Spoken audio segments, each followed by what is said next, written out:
بسم الله الرحمن الرحيم ياسين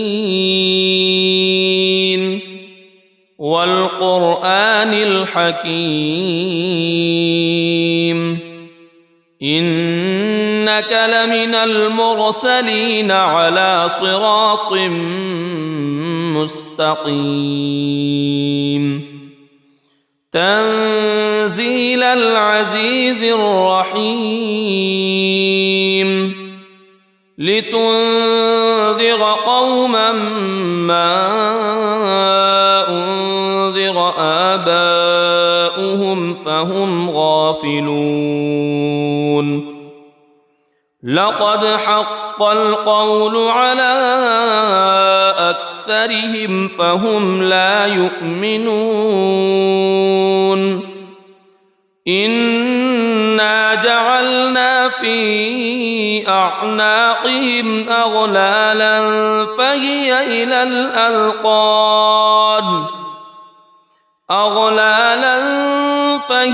إلى الأذقان فهم مقمحون وجعلنا من بين أيديهم سدا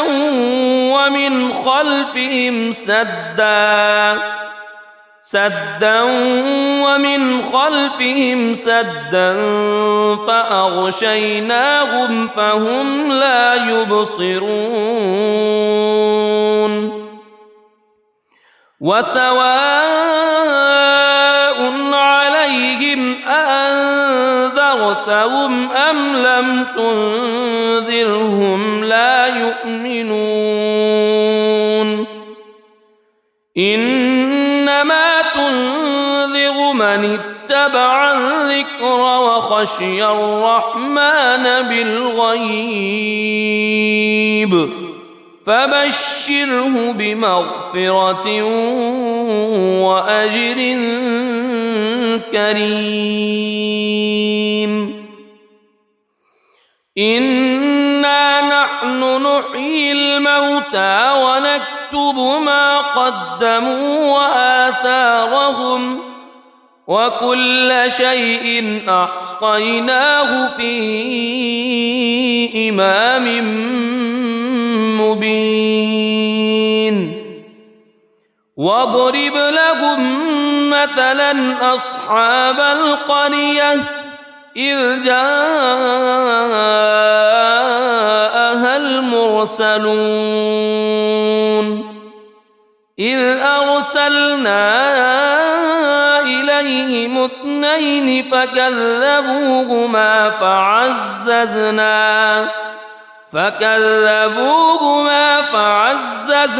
بثالث فقالوا إنا إليكم مرسلون قالوا ما أنتم إلا بشر مثلنا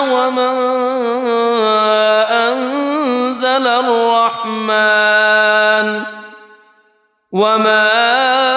أنزل الرحمن من شيء إن أنتم إلا تكذبون قالوا ربنا يعلم إنا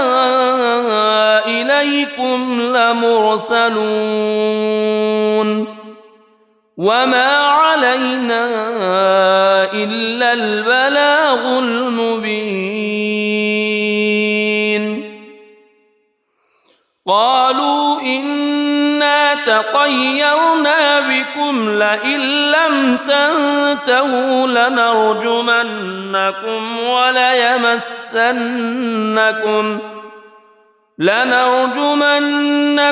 وليمسنكم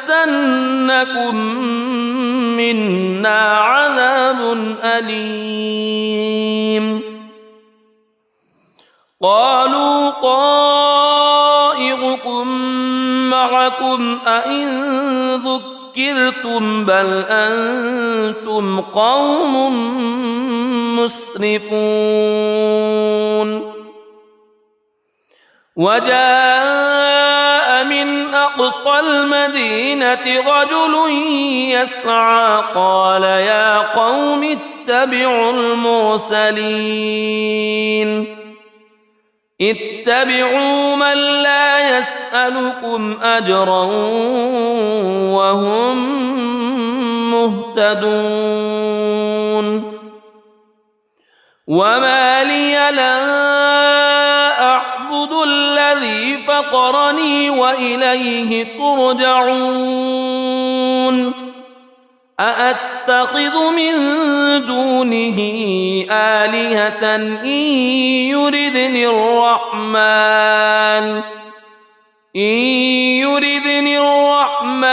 بضر لا تغن عني شفاعتهم شيئا ولا ينقذون إني إذا لفي ضلال مبين إني آمنت بربكم فاسمعون قيل ادخل الجنة قال يا ليت قومي يعلمون بما غفر لي ربي وجعلني من المكرمين وما أنزلنا على قومه من بعده من جند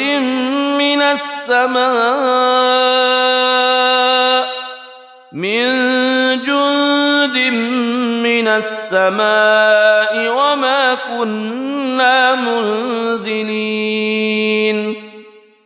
إن كانت إلا صيحة واحدة فإذا هم خامدون يا حسرة على العباد ما يأتيهم من رسول إلا كانوا به يستهزئون ألم يروا كم أهلكنا قبلهم من القرون أنهم إليهم لا يرجعون وإن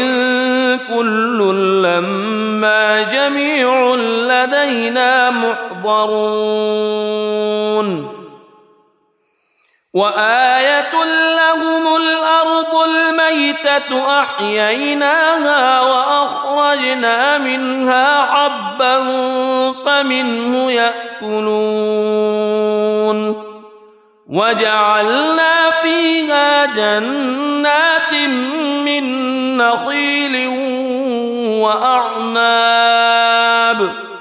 من نخيل وأعناب وفجرنا فيها من العيون ليأكلوا من ثمره وما عملته أيديهم أفلا يشكرون سبحان الذي خلق الأزواج كلها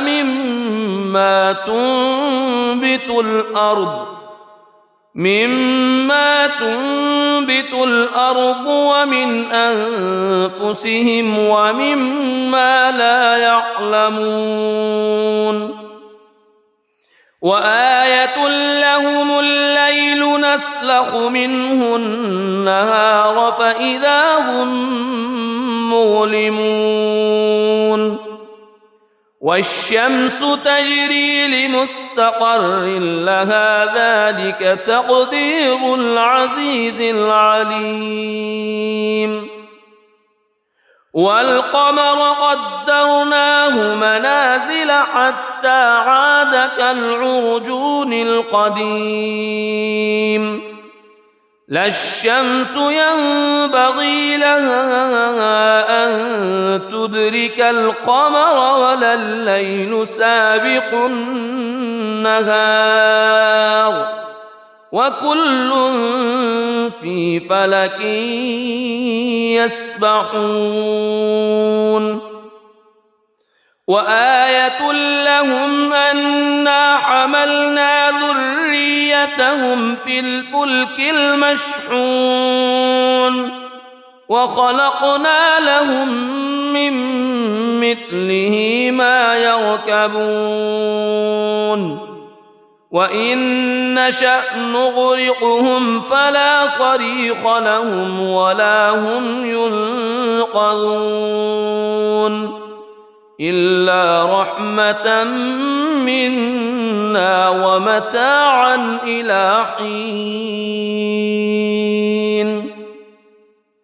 وإذا قيل لهم اتقوا ما بين أيديكم وما خلفكم لعلكم ترحمون وما تأتيهم من آية من آيات ربهم إلا كانوا عنها معرضين وإذا قيل لهم أنفقوا مما رزقكم الله قال الذين كفروا للذين آمنوا أنطعم من لو يشاء الله أطعمه إن أنتم إلا في ضلال مبين ويقولون متى هذا الوعد إن كنتم صادقين ما ينظرون إلا صيحة واحدة تأخذهم وهم يخصمون فلا يستطيعون توصية ولا إلى أهلهم يرجعون ونفخ في الصور فإذا هم من الأجداث إلى ربهم ينسلون قالوا يا ويلنا من بعثنا من مرقدنا هذا ما وعد الرحمن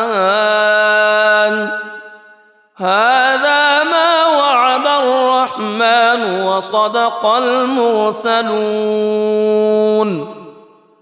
إن كانت إلا صيحة واحدة فإذا هم جميع لدينا محضرون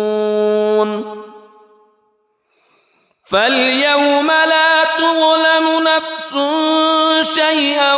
ولا تجزون إلا ما كنتم تعملون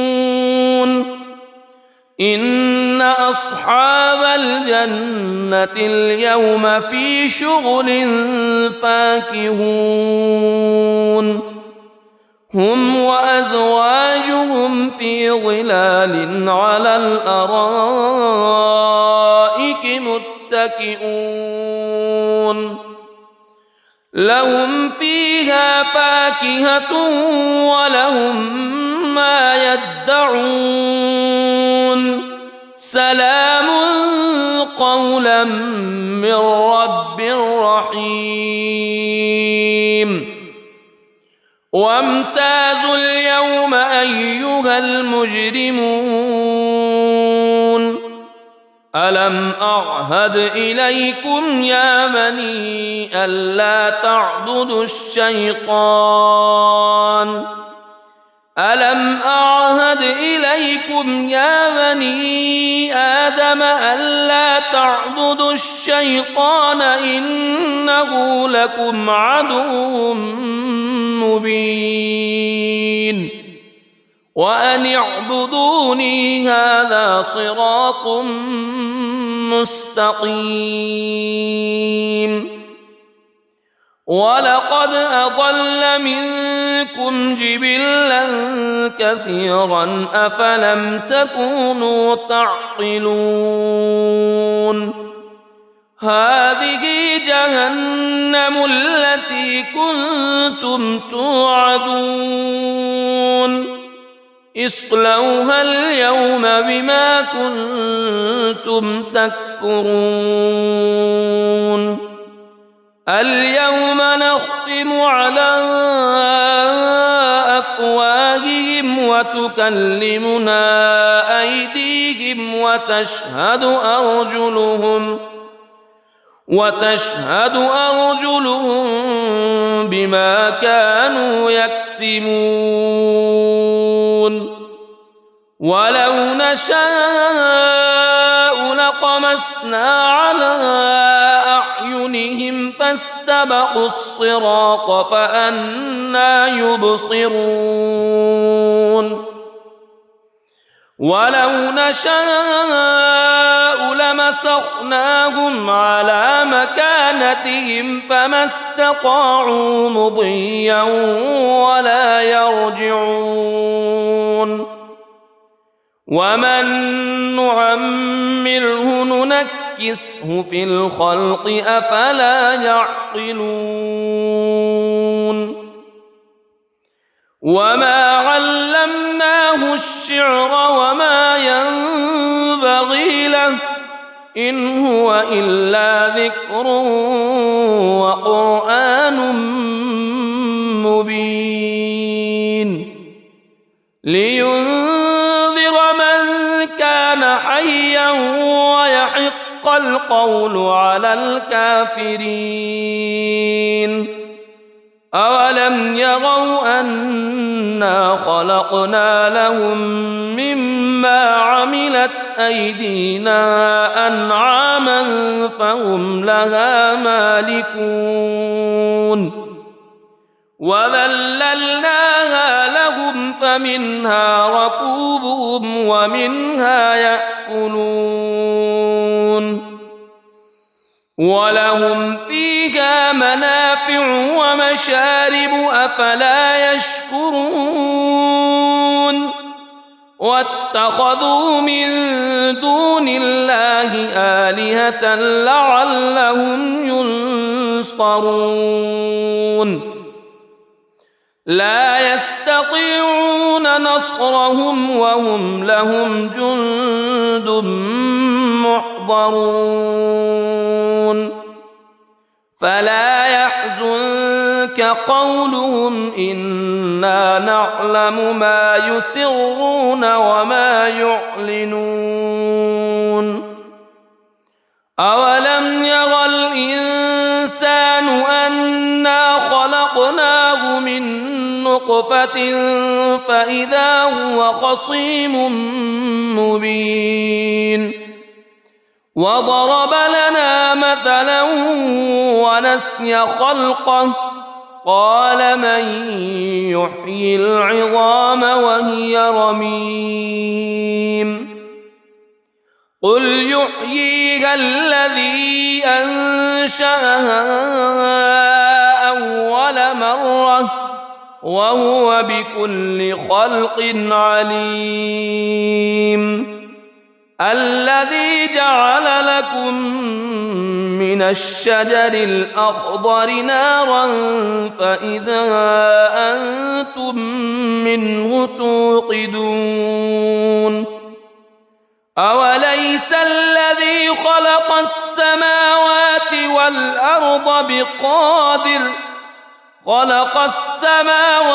والأرض بقادر على أن يخلق مثلهم بلى وهو الخلاق العليم إنما أمره إذا أراد شيئا أن يقول له كن فيكون فسبحان الذي بيده ملكوت كل شيء وإليه ترجعون بسم الله الرحمن الرحيم الرحمن علم القرآن خلق الإنسان علمه البيان الشمس والقمر بحسبان والنجم والشجر يسجدان والسماء رفعها ووضع الميزان ألا تطغوا في الميزان وأقيموا الوزن بالقسط ولا تخسروا الميزان والأرض وضعها للأنام فيها فاكهة والنخل ذات الأكمام والحب ذو العصف والريحان فبأي آلاء ربكما تكذبان خلق الإنسان من صلصال كالفخار وخلق الجان من مارج من نار فبأي آلاء ربكما تكذبان رب المشرقين ورب المغربين فبأي آلاء ربكما تكذبان مرج البحرين يلتقيان بينهما برزخ لا يبغيان فبأي آلاء ربكما تكذبان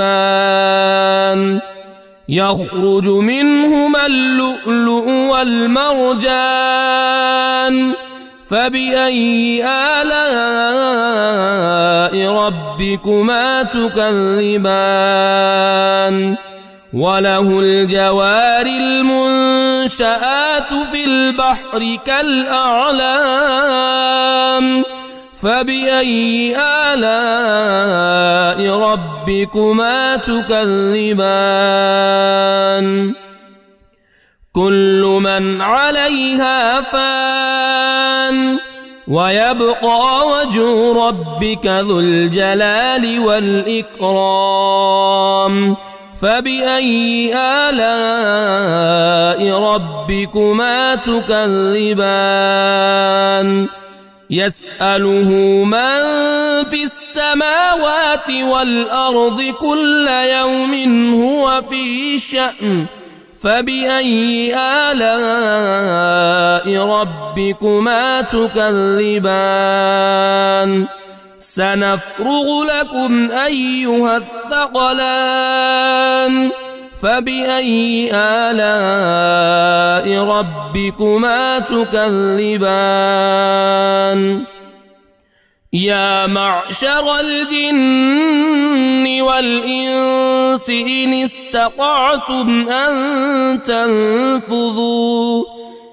استطعتم أن تنفذوا من أقطار السماوات والأرض فانفذوا لا تنفذون إلا بسلطان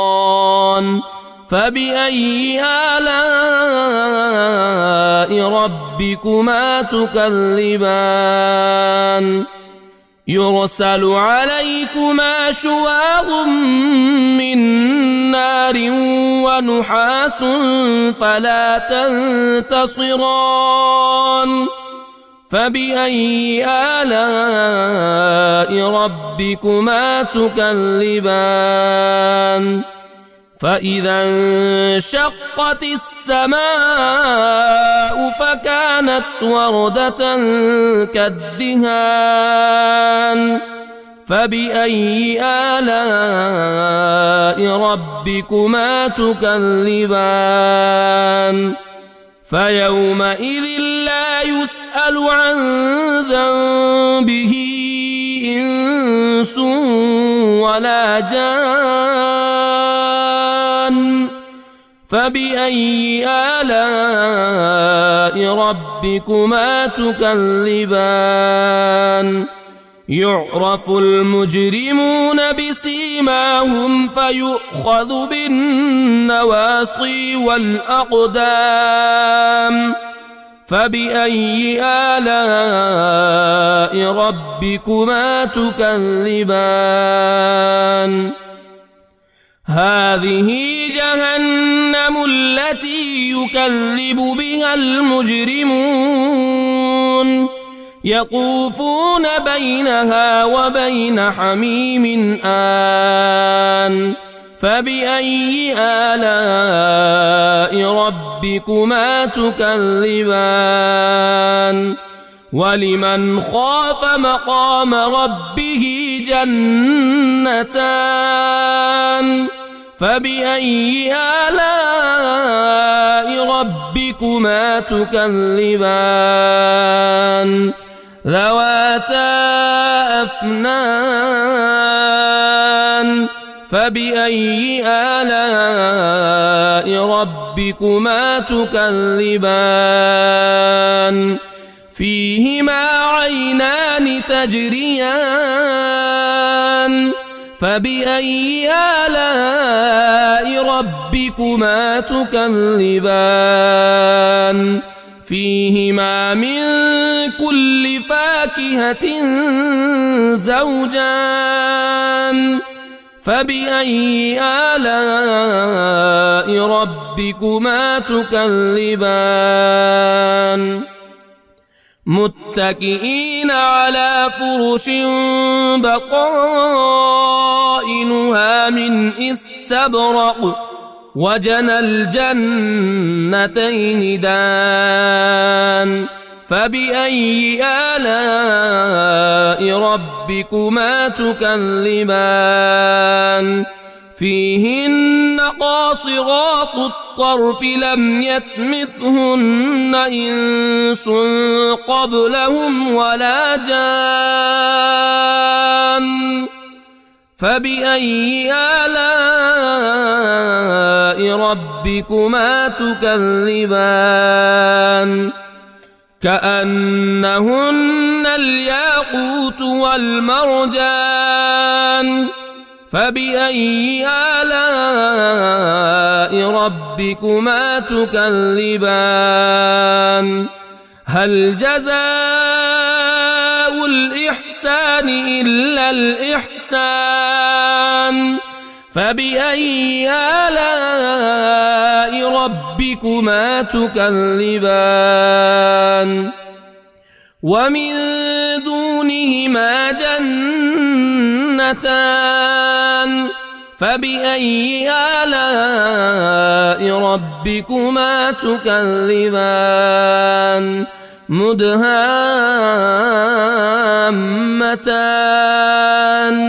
فبأي آلاء ربكما تكذبان فيهما عينان نضاختان فبأي آلاء ربكما تكذبان فيهما فاكهة ونخل ورمان فبأي آلاء ربكما تكذبان فيهن خيرات حسان فبأي آلاء ربكما تكذبان حور مقصورات في الخيام فبأي آلاء ربكما تكذبان لم يطمثهن إنس قبلهم ولا جان فبأي آلاء ربكما تكذبان متكئين على رفرف خضر وعبقري حسان فبأي آلاء ربكما تكذبان تبارك اسم ربك ذي الجلال والإكرام. بسم الله الرحمن الرحيم. ياسين والقرآن الحكيم إنك لمن المرسلين على صراط مستقيم تنزيل العزيز الرحيم لتنذر قوما ما أنذر آباؤهم فهم غافلون لقد حق القول على أكثرهم فهم لا يؤمنون إنا جعلنا في أعناقهم أغلالا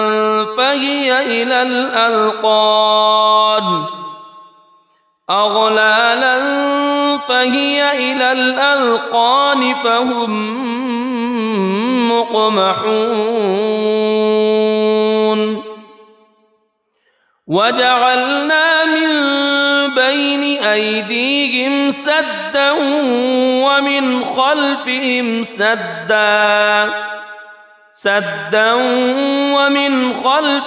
سدا فأغشيناهم فهم لا يبصرون وسواء عليهم أأنذرتهم أم لم تنذرهم لا يؤمنون إنما تنذر من اتبع الذكر وخشي الرحمن بالغيب فبشره بمغفرة وأجر كريم إنا نحن نحيي الموتى ونكتب ما قدموا وآثارهم وكل شيء أحصيناه في إمام مبين واضرب لهم مثلا أصحاب القرية إذ جاءها المرسلون إذ أرسلنا إليهم اثنين فكذبوهما فعززنا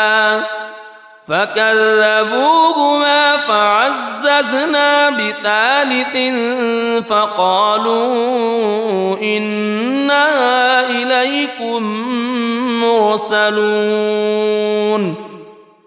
قالوا ما أنتم إلا بشر مثلنا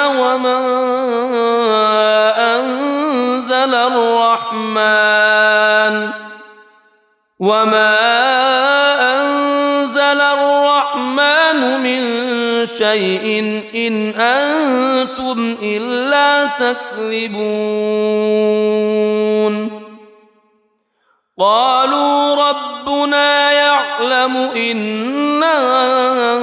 إليكم لمرسلون وما علينا إلا البلاغ المبين قالوا إنا تطيرنا بكم لئن لم تنتهوا لنرجمنكم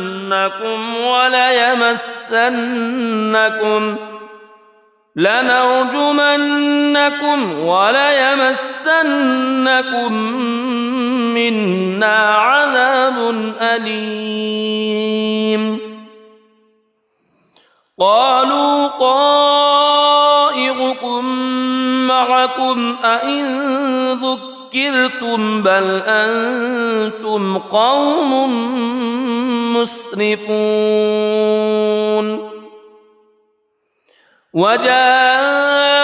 من أقصى المدينة رجل يسعى قال يا قوم اتبعوا المرسلين اتبعوا من لا يسألكم أجرا وهم مهتدون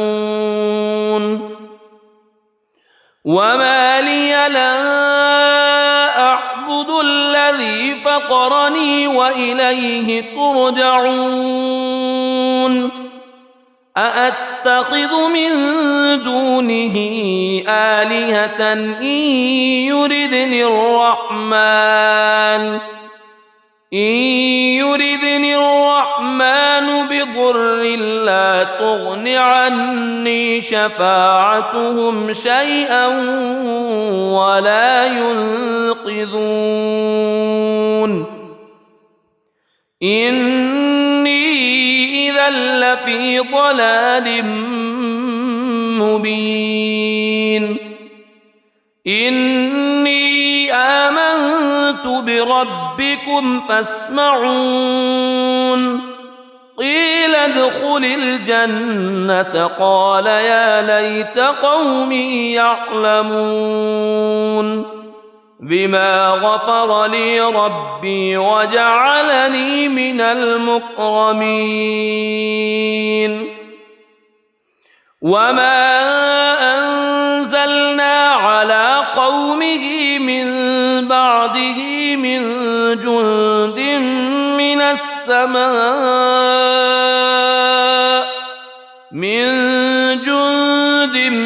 من السماء وما كنا منزلين إن كانت إلا صيحة واحدة فإذا هم خامدون يا حسرة على العباد ما يأتيهم من رسول إلا كانوا به يستهزئون ألم يروا كم أهلكنا قبلهم من القرون أنهم إليهم لا يرجعون وإن كل لما جميع لدينا محضرون وآية لهم الأرض الميتة أحييناها وأخرجنا منها حبا فمنه يأكلون وجعلنا فيها جنات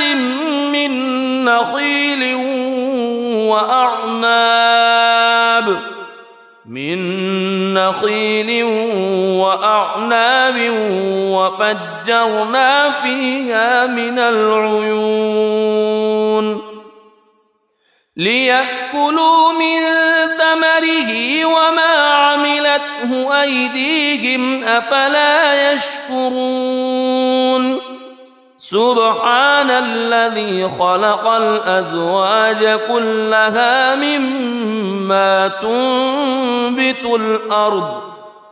مما تنبت الأرض ومن أنفسهم ومما لا يعلمون وآية لهم الليل نسلخ منه النهار فإذا هم مظلمون والشمس تجري لمستقر لها ذلك تقدير العزيز العليم والقمر قدرناه منازل حتى عاد كالعرجون القديم لا الشمس ينبغي لها أن تدرك القمر ولا الليل سابق النهار وكل في فلك يسبحون وآية لهم أنا حملنا ذريتهم في الفلك المشحون وخلقنا لهم من مثله ما يركبون وإن نشأ نغرقهم فلا صريخ لهم ولا هم ينقذون إلا رحمة منا ومتاعا إلى حين وإذا قيل لهم اتقوا ما بين أيديكم وما خلفكم لعلكم ترحمون وما تأتيهم من آية من آيات ربهم إلا كانوا عنها معرضين وإذا قيل لهم أنفقوا مما رزقكم الله قال الذين كفروا للذين آمنوا أنطعم من لو يشاء الله أطعمه إن أنتم إلا في ضلال مبين ويقولون متى هذا الوعد إن كنتم صادقين ما ينظرون إلا صيحة واحدة تأخذهم وهم يخصمون فلا يستطيعون توصية ولا إلى أهلهم يرجعون ونفخ في الصور فإذا هم من الأجداث إلى ربهم ينسلون قالوا يا ويلنا من بعثنا من مرقدنا هذا ما وعد الرحمن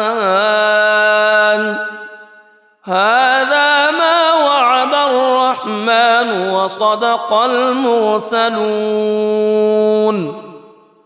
إن كانت إلا صيحة واحدة فإذا هم جميع لدينا محضرون فاليوم لا تظلم نفس شيئا ولا تجزون إلا ما كنتم تعملون إن أصحاب الجنة اليوم في شغل فاكهون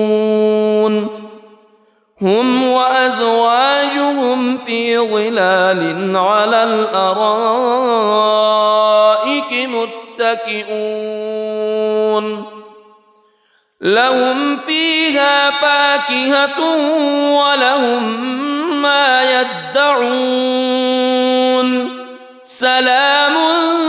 قولا من رب رحيم وامتازوا اليوم أيها المجرمون ألم أعهد إليكم يا بني ألا تعبدوا الشيطان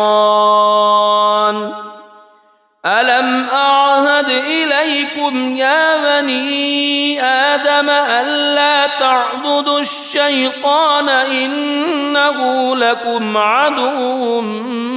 مبين وأن اعبدوني هذا صراط مستقيم ولقد أضل منكم جبلا كثيرا أفلم تكونوا تعقلون هذه جهنم التي كنتم توعدون اصلوها اليوم بما كنتم تكفرون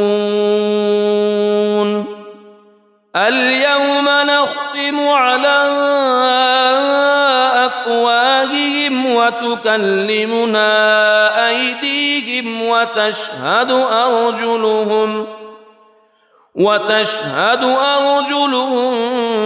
بما كانوا يكسبون ولو نشاء لطمسنا على أعينهم فاستبقوا الصراط فأنى يبصرون ولو نشاء لمسخناهم على مكانتهم فما استطاعوا مضيا ولا يرجعون ومن نعمره ننكسه في الخلق أفلا يعقلون وما علمناه الشعر وما ينبغي له إن هو إلا ذكر وقرآن مبين لينذر من كان حيا ويحق القول على الكافرين أولم يروا أنا خلقنا لهم مما عملت أيدينا أنعاما فهم لها مالكون وذللناها لهم فمنها ركوبهم ومنها يأكلون ولهم فيها منافع ومشارب أفلا يشكرون واتخذوا من دون الله آلهة لعلهم ينصرون لا يستطيعون نصرهم وهم لهم جند محضرون فلا يحزنك قولهم إنا نعلم ما يسرون وما يعلنون أولم ير الإنسان أنا خلقناه من نطفة فإذا هو خصيم مبين وضرب لنا مثلا ونسي خلقه قال من يحيي العظام وهي رميم قل يحييها الذي أنشأها أول مرة وهو بكل خلق عليم الذي جعل لكم من الشجر الأخضر نارا فإذا أنتم منه توقدون أوليس الذي خلق السماوات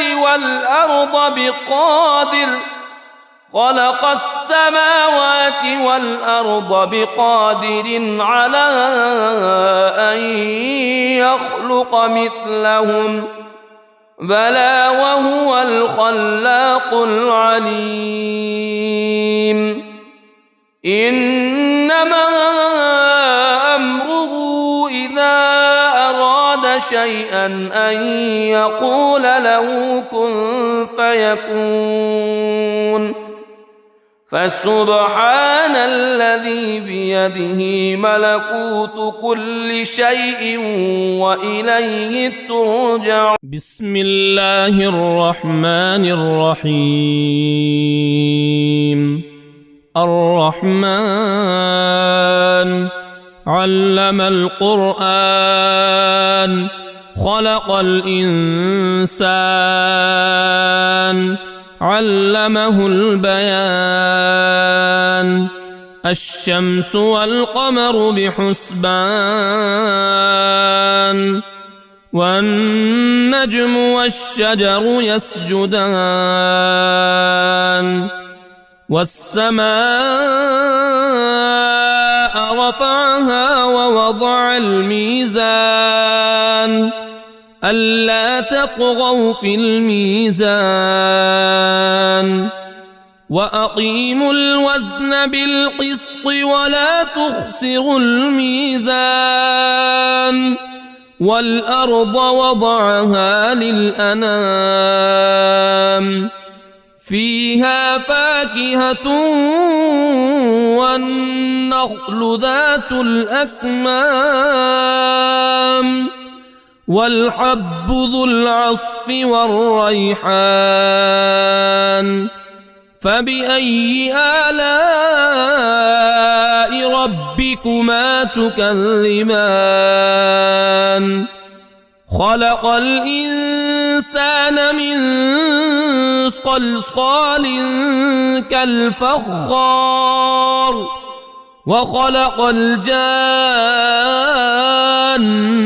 من مارج من نار. فبأي آلاء ربكما تكذبان؟ رب المشرقين ورب المغربين.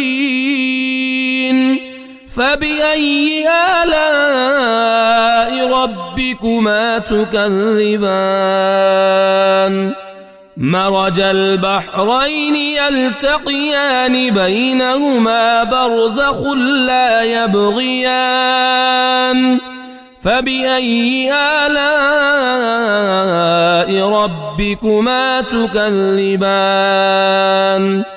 يخرج منهما اللؤلؤ والمرجان. فبأي آلاء ربكما تكذبان؟ وله الجوار المنشآت في البحر كالأعلام. فبأي آلاء ربكما تكذبان؟ كل من عليها فان ويبقى وجه ربك ذو الجلال والإكرام. فبأي آلاء ربكما تكذبان؟ يسأله من في السماوات والأرض كل يوم هو في شأن. فبأي آلاء ربكما تكذبان؟ سنفرغ لكم أيها الثقلان. فبأي آلاء ربكما تكذبان؟ يا معشر الجن والإنس إن استطعتم أن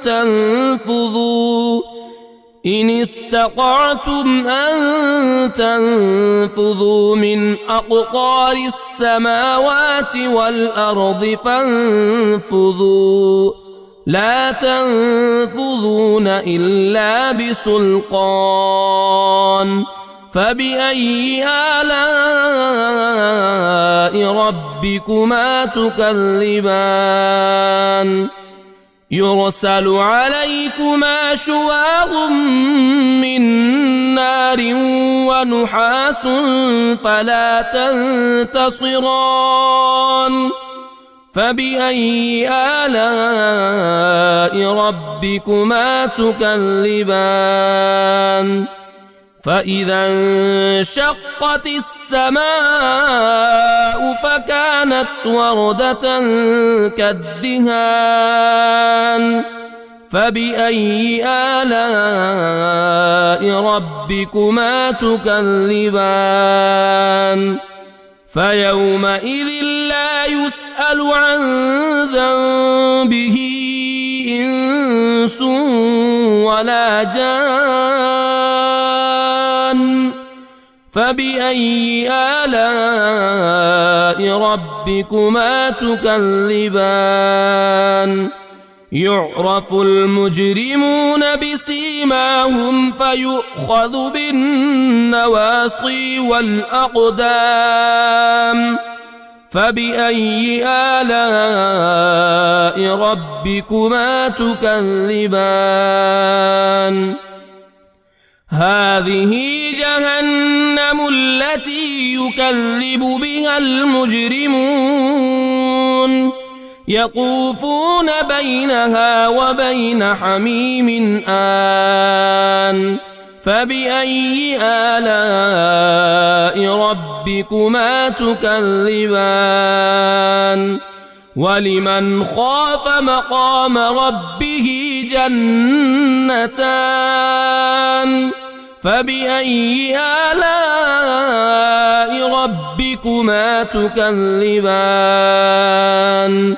ذواتا أفنان فبأي آلاء ربكما تكذبان فيهما عينان تجريان فبأي آلاء ربكما تكذبان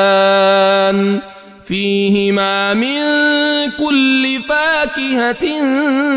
زوجان فبأي آلاء ربكما تكذبان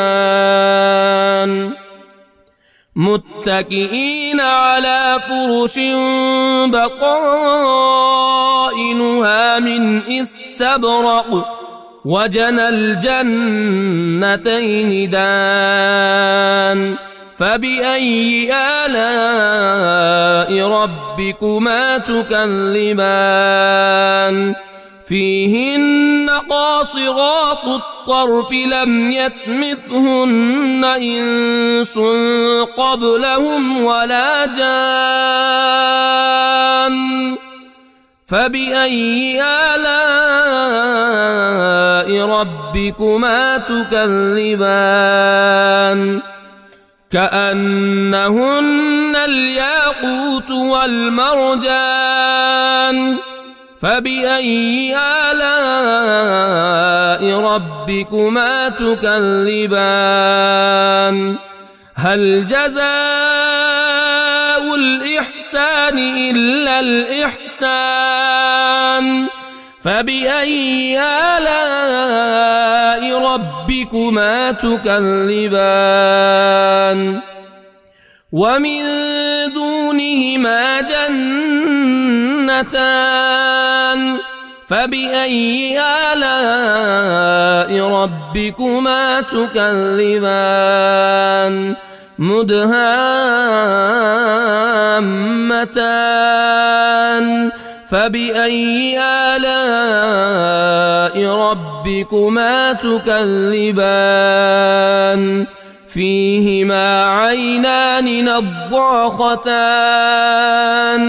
فبأي آلاء ربكما تكذبان فيهما فاكهة ونخل ورمان فبأي آلاء ربكما تكذبان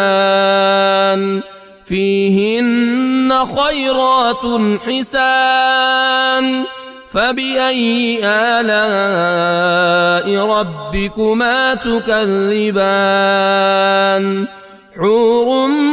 مقصورات في الخيام فبأي آلاء ربكما تكذبان لم يطمثهن إنس قبلهم ولا جان فبأي آلاء ربكما تكذبان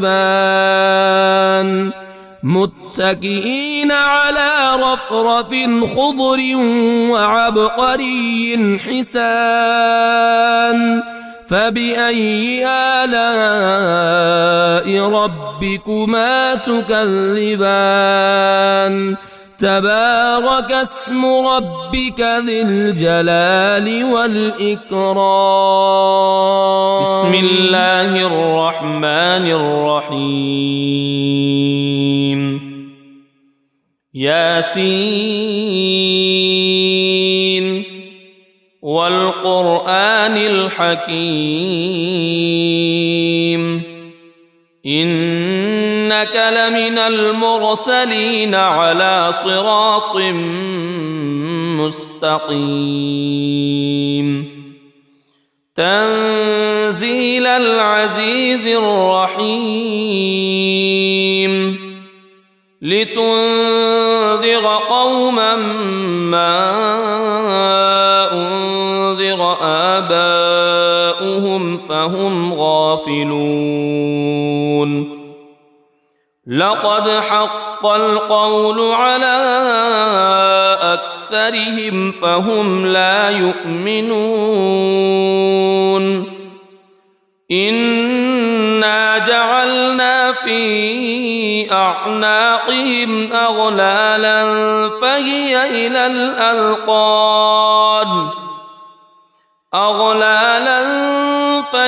إلى الأذقان فهم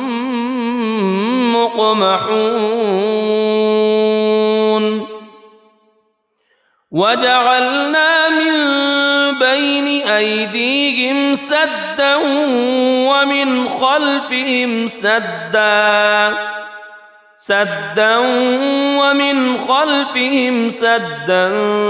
فأغشيناهم فهم لا يبصرون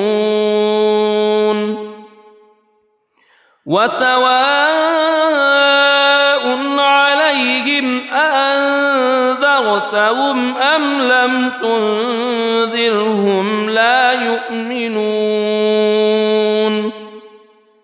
إنما تنذر من اتبع الذكر وخشي الرحمن بالغيب فبشره بمغفرة وأجر كريم إنا نحن نحيي الموتى ونكتب ما قدموا وآثارهم وكل شيء أحصيناه في إمام مبين واضرب لهم مثلا أصحاب القرية إذ جاءها المرسلون إذ أرسلنا إليهم اثنين فكذبوهما فعززنا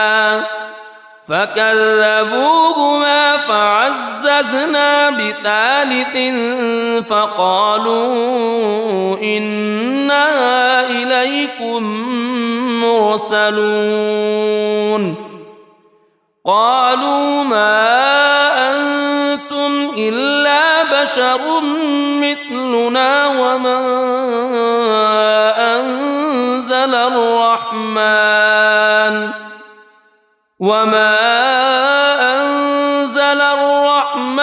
من شيء إن أنتم إلا تكذبون قالوا ربنا يعلم يعلم إنا إليكم لمرسلون وما علينا إلا البلاغ المبين قالوا إنا تطيرنا بكم لئن لم تنتهوا لنرجمنكم وليمسنكم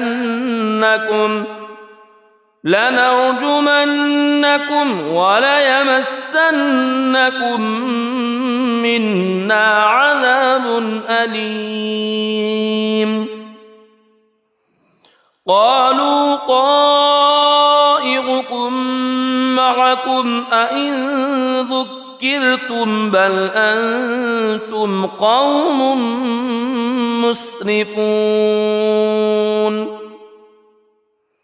وجاء من أقصى المدينة رجل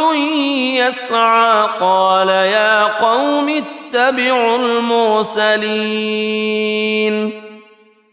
اتبعوا من لا يسألكم أجرا وهم مهتدون وما لي لا أعبد الذي فطرني وإليه ترجعون أأتخذ من دونه آلهة إن يردني الرحمن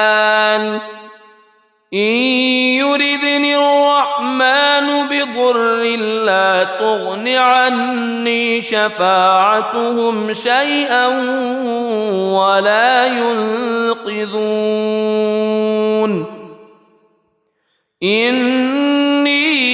إذا لفي ضلال مبين إني آمنت بربكم فاسمعون قيل ادخل الجنة قال يا ليت قومي يعلمون بما غفر لي ربي وجعلني من المكرمين وما أنزلنا على قومه من بعده من جند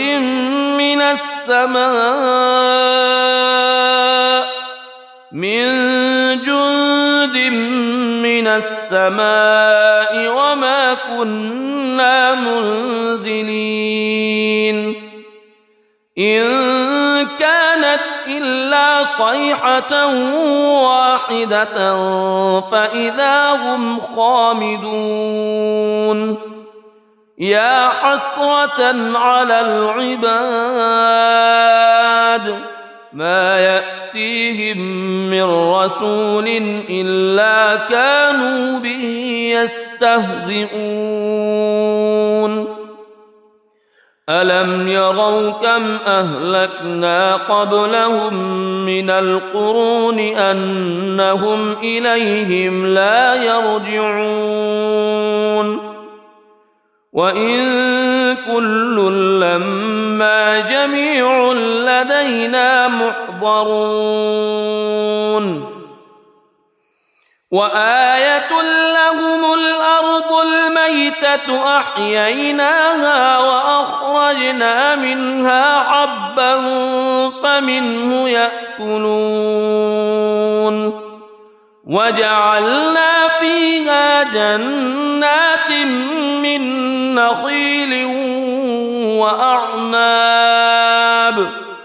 من نخيل وأعناب وفجرنا فيها من العيون ليأكلوا من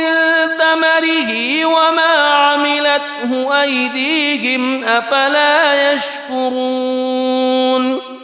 سبحان الذي خلق الأزواج كلها مما تنبت الأرض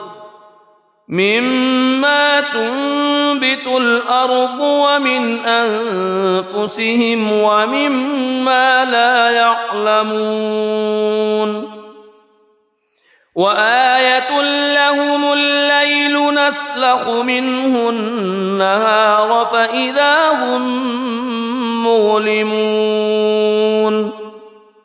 والشمس تجري لمستقر لها ذلك تقدير العزيز العليم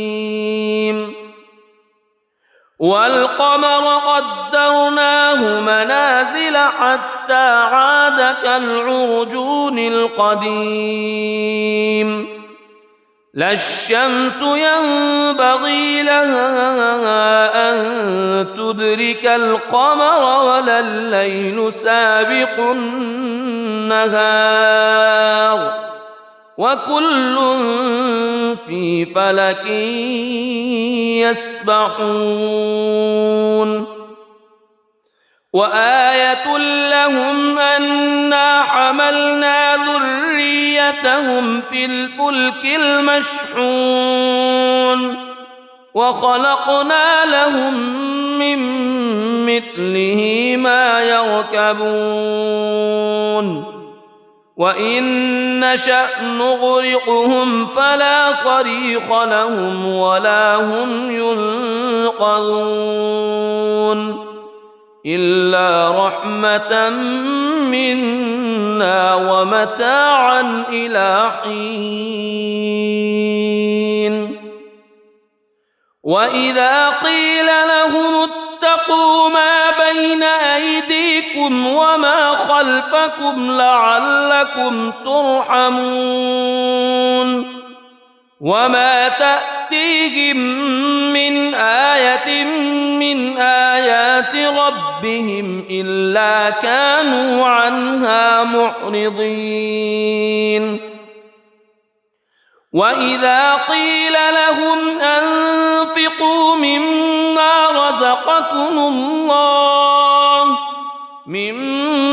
رزقكم الله قال الذين كفروا للذين آمنوا أنطعم من لو يشاء الله أطعمه إن أنتم إلا في ضلال مبين ويقولون متى هذا الوعد إن كنتم صادقين ما ينظرون إلا صيحة واحدة تأخذهم وهم يخصمون فلا يستطيعون توصية ولا إلى أهلهم يرجعون ونفخ في الصور فإذا هم من الأجداث إلى ربهم ينسلون قالوا يا ويلنا من بعثنا من مرقدنا هذا ما وعد الرحمن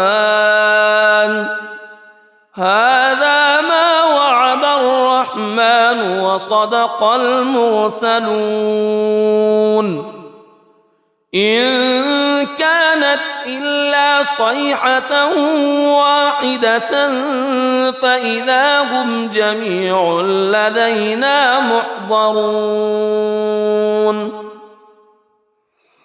فاليوم لا تظلم نفس شيئا ولا تجزون إلا ما كنتم تعملون إن أصحاب الجنة اليوم في شغل فاكهون هم وأزواجهم في ظلال على الأرائك متكئون لهم فيها فاكهة ولهم ما يدعون سلام قولا هدى من رب رحيم وامتازوا اليوم أيها المجرمون ألم أعهد إليكم يا بني ألا تعبدوا الشيطان ألم أعهد إليكم يا بني آدم ألا تعبدوا الشيطان إنه لكم عدو مبين وأن اعبدوني هذا صراط مستقيم ولقد أضل منكم جبلا كثيرا أفلم تكونوا تعقلون هذه جهنم التي كنتم توعدون اصلوها اليوم بما كنتم تكفرون اليوم نختم على أفواههم وتكلمنا أيديهم وتشهد أرجلهم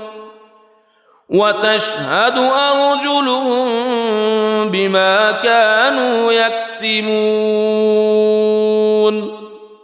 ولو نشاء لطمسنا على أعينهم فاستبقوا الصراط فأنى يبصرون ولو نشاء لمسخناهم على مكانتهم فما استطاعوا مضيا ولا يرجعون ومن نعمره ننكسه في الخلق أفلا يعقلون وما علمناه الشعر وما ينبغي له إن هو إلا ذكر وقرآن مبين لينذر من كان حيا ويحق القول على الكافرين أولم يروا أنا خلقنا لهم مما عملت أيدينا أنعاما فهم لها مالكون وذللناها لهم فمنها ركوبهم ومنها يأكلون ولهم فيها منافع ومشارب أفلا يشكرون واتخذوا من دون الله آلهة لعلهم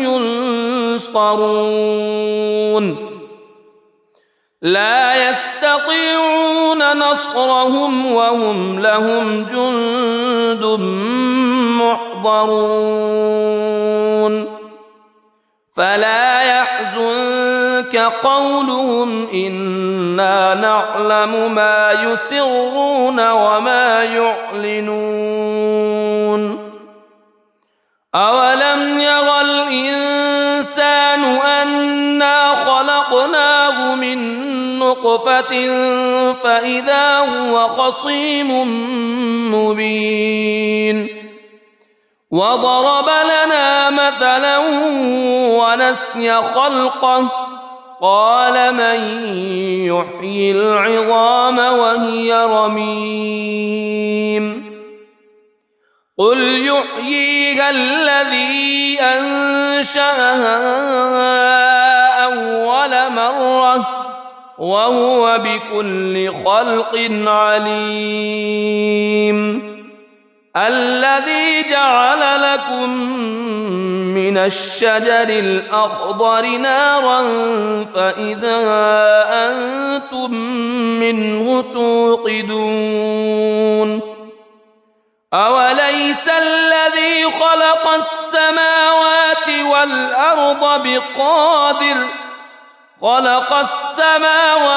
والأرض بقادر على أن يخلق مثلهم بلى وهو الخلاق العليم إنما أمره إذا أراد شيئا أن يقول له كن فيكون فسبحان الذي بيده ملكوت كل شيء وإليه ترجعون. بسم الله الرحمن الرحيم. الرحمن علم القرآن خلق الإنسان علمه البيان الشمس والقمر بحسبان والنجم والشجر يسجدان والسماء رفعها ووضع الميزان ألا تطغوا في الميزان وأقيموا الوزن بالقسط ولا تخسروا الميزان والأرض وضعها للأنام فيها فاكهة والنخل ذات الأكمام والحب ذو العصف والريحان فبأي آلاء ربكما تكذبان خلق الإنسان من صلصال كالفخار وخلق الجان من مارج من نار فبأي آلاء ربكما تكذبان رب المشرقين ورب المغربين فبأي آلاء ربكما تكذبان مرج البحرين يلتقيان بينهما برزخ لا يبغيان فبأي آلاء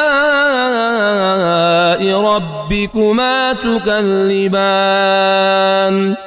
يخرج منهما اللؤلؤ والمرجان فبأي آلاء ربكما تكذبان وله الجوار المنشآت في البحر كالأعلام فبأي آلاء ربكما تكذبان كل من عليها فان ويبقى وجه ربك ذو الجلال والإكرام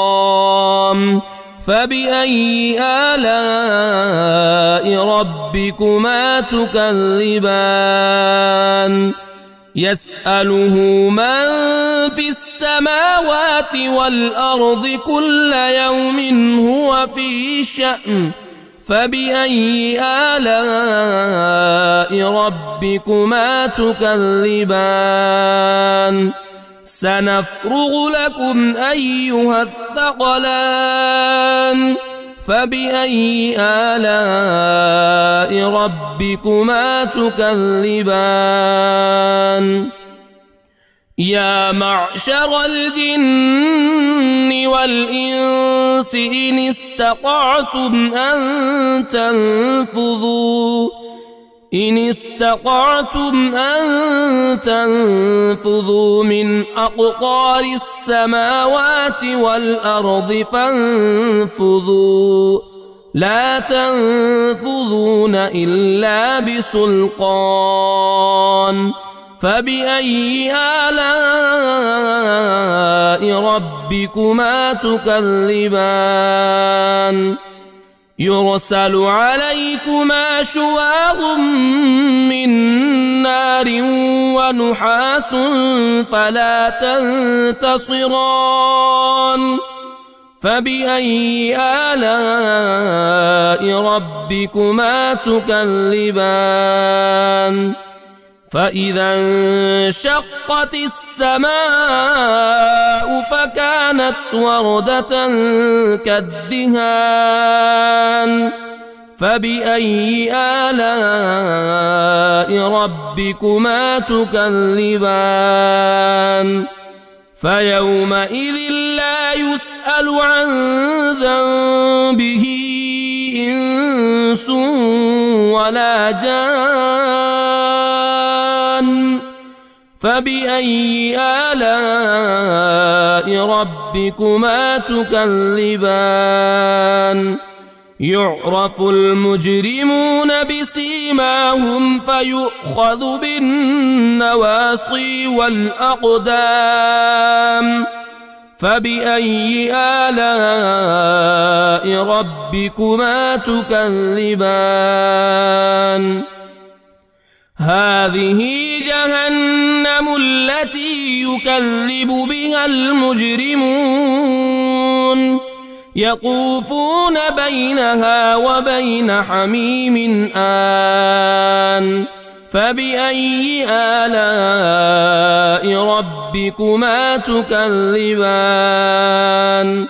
ولمن خاف مقام ربه جنتان فبأي آلاء ربكما تكذبان ذواتا أفنان فبأي آلاء ربكما تكذبان فيهما عينان تجريان فبأي آلاء ربكما تكذبان فيهما من كل فاكهة زوجان فبأي آلاء ربكما تكذبان متكئين على فرش بطائنها من استبرق وجنى الجنتين دان فبأي آلاء ربكما تكذبان فيهن قاصرات الطرف لم يطمثهن إنس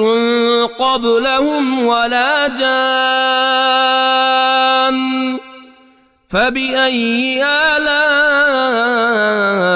ربكما تكذبان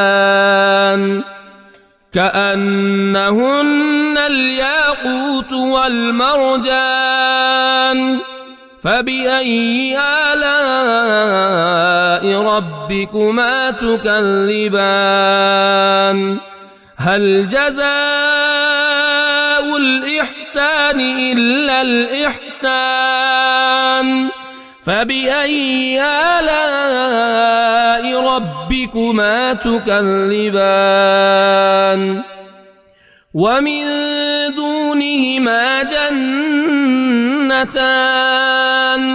فبأي آلاء ربكما تكذبان مدهامتان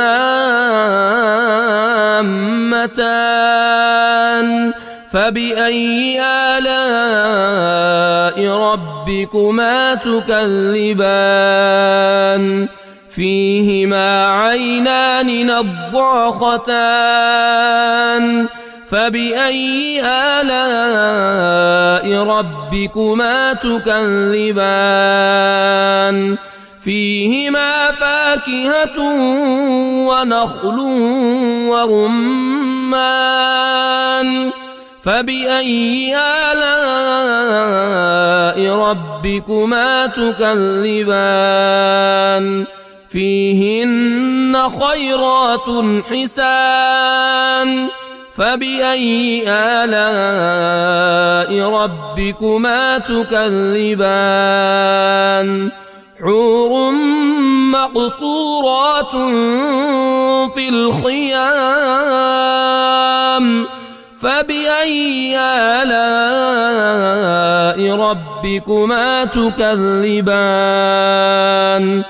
لم يطمثهن إنس قبلهم ولا جان فبأي آلاء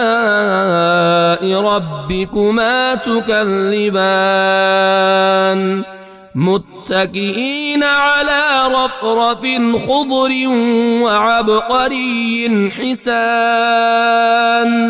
فبأي آلاء ربكما تكذبان تبارك اسم ربك ذي الجلال والإكرام